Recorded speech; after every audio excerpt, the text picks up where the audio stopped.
Hi guys, today I'm going to tell you how to make microwavable potato chips. First you need a potato. You can have it with its skin on or without its skin.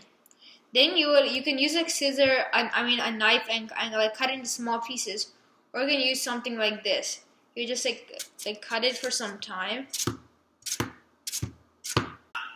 After you cut out that, you can put some oil. You should put some oil on a plate and spread it around, so that then the potato chips that you make they don't get stuck on the plate. So and if you don't put oil, it'll be harder for them to come out like in the shape.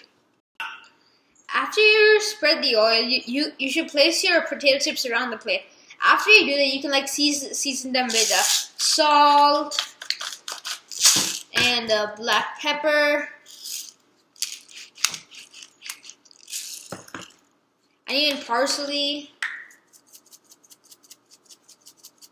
But like any other the type of seasonings you like. After you are done seasoning your potato chips, you can put them in a microwave for up to 3 to 5 minutes.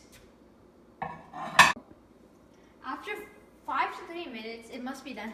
And when you're taking it out, you would want to use a cloth because the plate is hot.